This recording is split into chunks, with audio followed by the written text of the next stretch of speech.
Welcome in. It is day 340, and you're speaking to the Meeples Champion. And today we're going to be going over a cooperative game. I'm not a big co-op fan, but I played this one with some friends and some strangers at a little get-together a couple years ago, and it actually wasn't a bad game. It's actually one that I would consider picking up in a few years when my daughter's a little bit older, and when I want to start teaching her some different versions of games. The game was called Flashpoint Fire Rescue. Now, the concept of the game is that a house has started to catch fire, and all of us are firefighters. And we're going in and we're trying to rescue all of these potential victims. There are 10 people that are going to be in the house. However, the way the game starts off, only 3 of them will be present. And as people finish their turns, and whether you have a victim be caught, picked up and rescued, or perish in the fire, you will replenish up to 3 at the end of each person's turn. You're going to get 4 actions on your turn. And these actions will include being able to move, being able to reduce a fire down to smoke or reduce smoke to no fire, being able to open a door, shut a door. You can use 2 actions to break through a wall. And what you're trying to do is simply hunt down all of the potential victims and get them out of the house. Now, when you're taking these movements and you're slowly getting people towards the end of the house, what you have to be prepared for is when your turn is over, you are then going to be rolling 2 different dice, which will determine where you're going to be adding fire to the board. Now, this gets interesting because when you do this, you'll add a fire spot. However, if it's a spot that doesn't have fire at all, nothing is there, you're going to get a smoke. But if it's a spot that's already smoke, it's going to become a fire. And if you do that, then once it's become a fire, you're done. However, if it's already a fire, it now explodes. When it explodes, it means that all surrounding empty spots or smoke spots become fire.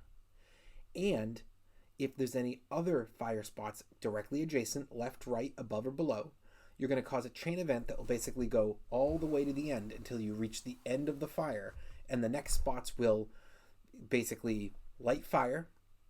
And depending on what you land there, they could blow up a wall, putting a damage on it, blow up a door. There's a bunch of different types of actions that you can take. Now, if there's a victim in any spot that ends up getting lit on fire, the victim is going to perish. You're going to have to put them into the loss column. And additionally to this, while you're going and you're collecting this, you're going to also be then putting out victims. Now, when you do this, after the fire's done, you're going to roll the dice again per each person you're putting out to determine where they go. This is a really great part of the game because when you put somebody out, if you put them out on what would have already been a fire or a smoke, you actually extinguish that spot. It's a free erase of a spot on the board. So you're actually rooting for these people to land in those spots. The best way I can put it together is that because you've randomly put them into that one spot, that person was skilled enough to be able to put out a small bit of fire, and that was all they could really contribute. They're not a firefighter. They don't understand how to really fight a fire, but they know enough to throw some water or whatever it may be and put it out. They don't explain it this way, but that's kind of how I interpreted it. Well, that's the basics of the game, but why don't we jump into our 7 categories and see what this game really lands for us.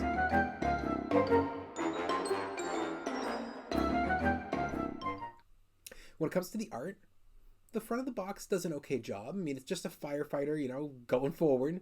Nothing special, but at the same time, if you're looking for a fire-themed game, this really sells it, and it's good art. And the inside of the game, I think, does the same thing. It's very much The Sims, if you've ever seen that, just this top-down view of the inside of the house. I don't find it to be bad, nor necessarily great. It's just really about, if you're into a fire rescuing game, this is probably going to sell for you. So for me, I think that even though I'm not a big fan of fire rescue games, even though I'm not a big fan necessarily of this art for me to sell it to, those who are, this is exactly what you want. It's a thumbs up.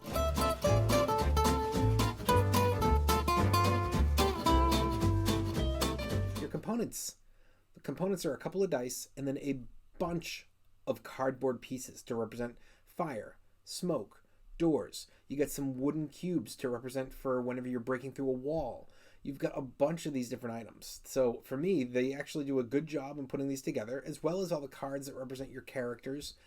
I think it's a good set of components. Thumbs up. Your price. This game's probably coming in at around $40, and I think you're getting an okay game for this. Again, I'm not a big co-op fan. This isn't one that's going to hit huge for me. I don't mind the game. I actually thought it was an okay game. but I'm just not a big co-op fan. So I wouldn't go buying this for my collection. I just wouldn't say no to somebody asking me to play.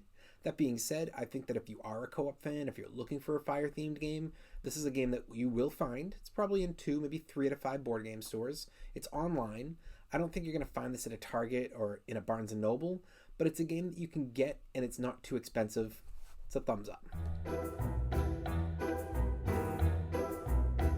Your difficulty. So this is specifically one that, I mean, again, if you're specifically into a fire style co-op game, go for it. But for me, I don't think experts or even really the experienced players are going for this. Maybe not even that many beginners. But I think this is a game that's great for kids because this is a great way to bring your kids in and have them be able to play a higher level game and start to learn some of these, oh, how do we work as a team? You do this, I'll do that, and figure out how to disperse your decisions. So I actually think it's a great one for kids. Then I think that the beginners, if you're an adult beginner, I wouldn't really go this direction unless you specifically like, again, firemen or co-op games. I just don't find this great for them. Experts, I don't think this hits well. But experienced, I suppose those are the ones that are going to say, I know well enough to know this is the one to play with my kids. So I guess that could kind of fill in there. But for me, it only really am I targeting to play this game with kids. So I think kids are the goal here. So for me, that's not enough. Thumbs down.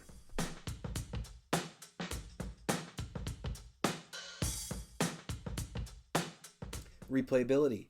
So again, I played this about, I don't know how many years ago. It was right before COVID hit that I got to play a version of this game. And it was fine, and I enjoyed it, but I wasn't looking to play it again. So I think that for kids, sure, I'm sure they have replayability here. But in general, this just doesn't seem like one that has a lot of replayability for me. Thumbs down.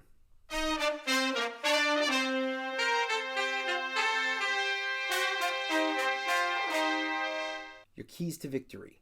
So there's a bunch of you going into this fighting together. So how are you going to go and attack this fire? Are you going to focus in on just what's in your region? Are you going to focus in on, well, you open up the doors, you put out the fire, you find the victims? Are you going to go trying to get every victim and get them out quick? Or are you going to work as a team and say, let's just extinguish this fire? There's a lot of ways to deal with this. I think that this game has keys to victory. Thumbs up.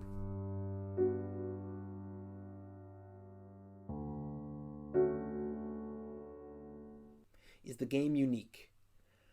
I think that unless you find another firefighting game, I can't imagine there's a game that truly does what this game does. I think that was part of the reason I enjoyed it, because I can't think of another game where I have that satisfaction of like, well, you may be the one getting all the victims out, but I get to just work in this corner. I'm just putting out fire after fire after fire. I'm making sure that this house is safe. I think that that's a really cool setup, and it does feel unique to me. I'm going to give it a thumbs up. Overall, what do I think? This is a good game. It is, and it's one that I enjoyed my play of.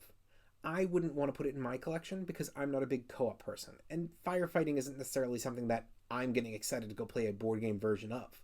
But I think that some of you might get into one or both of those ideas. So don't be afraid to give this a try, even if you're not a big firefighting or co-op fan. Don't be afraid to try it, especially if you have a kid that's, 6, 7 years old, maybe a little older. That might be a great game for you guys to play with them. But give it a shot if you'd like. Don't feel like you have to, though. This is not one of those games that I think you're missing out on anything if you don't play it. It's worthwhile to give it a shot, but it's not something that I'm going to regret if I'd ever played it in my life. Well, it has been day 340, and we've been speaking about the game Flashpoint Fire Rescue. And you've been speaking to the Meeples Champion. Like, share, subscribe, and check down below in the description where I'll be adding an Amazon link in case you want to get this game for your collection. And don't forget to go on to Board Game Arena where you can find me under the Meeples Champion. Send me over a game request, a friend request. I try to be on a couple times a day. Until next time, I'll talk to you tomorrow.